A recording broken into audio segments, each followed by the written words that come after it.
Welcome to Anusha cooking channel. Hi friends, ఈరోజు నేను నల్ల నువ్వుల లడ్డూని చేయబోతున్నాను. ఎంతో హెల్తీ రెసిపీ, చాలా బాగుంటాయి లడ్డూస్. పిల్లలకి, ఆడపిల్లలకి అయితే చాలా బలమైన లడ్డూస్ ఇవి. రోజుతో తింటే చాలా మంచిది, జుట్టు పెరగడానికి ఉపయోగపడుతుంది. ఇప్పుడు ఒక గిన్నెలో నల్ల నువ్వుల్ని తీస్తున్నాం. నల్ల నువ్వులు అవి నేను 250 టప్తో 3 టప్పులు తీస్తున్నాను. వాటిని నీళ్ళు పోసి బాగా తరగాలి. తరిగినప్పుడు కొంచెం కలర్ అనేది చేంజ్ అయినట్టు ఉంటుంది, అయినా పర్వాలేదు. తరుగుతుంటే దాంట్లో ఏమన్నా మట్టి ఏదన్నా ఉంటే పోతుంది.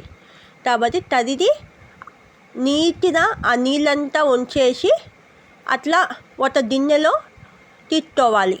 నీళ్ళు లేకుండా తీసుకోవాలి. బాగా వడతట్టేసి తీసుకోవాలి.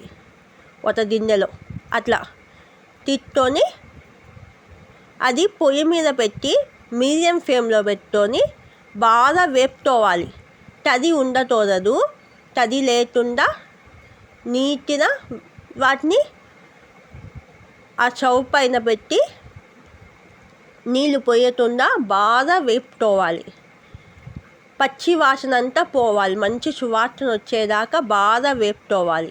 అలా వేపుతున్న తర్వాత ఒక మిక్సీ జార్లో ఫస్ట్ ఆ నల్ల నువ్వుల్ని వేసుకోండి. ఆ మిర్చి పట్టిన తర్వాత దాంట్లో బెల్లం వేసి మిర్చి పట్టండి.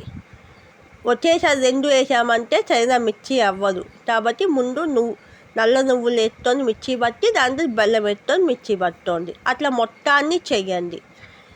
అట్లా మొత్తంని అట్లా మిర్చి పట్టేసిన తర్వాత దాంట్లో నెయ్యి వేసి, నెయ్యి కొంచెం వేసుకొని బాగా కలుపుకొని వాటిని ఉండలు చేసుకోవటమే.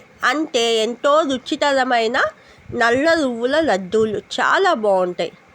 ఈ వీడియో మీకు నచ్చినట్టయితే సబ్స్క్రైబ్ చేసుకోండి. నా ఛానల్ని సబ్స్క్రైబ్ చేసుకోకుండా చూస్తున్నారు, సబ్స్క్రైబ్ చేసుకొని ఒక లైక్ ఇవ్వండి. అవి మీరు ఇంట్లో చేసుకొని ఎలా వచ్చిందో కామెంట్ రూపంలో నాకు తెలపండి. చాలా బలమైన రెసిపీ, ఒకసారి ట్రై చేసి చూడండి. ఆడపిల్లలతో అయితే చాలా మంచిది ఇది. అట్లా ఉండలు చేసుకొని పెట్టుకోవాలి. అది ఎట్లా స్టోర్ చేయాలంటే ఒక బాక్స్లో, మూతున్న బాక్స్లో పెట్టేసి స్టోర్ చేసుకోవచ్చు. అంటే నల్ల నువ్వుల లడ్డూని ఇట్లా చేసుకోవాలి. చాలా బలమైన రెసిపీ ఇది. తప్పక అందరూ ట్రై చేసి చూడండి.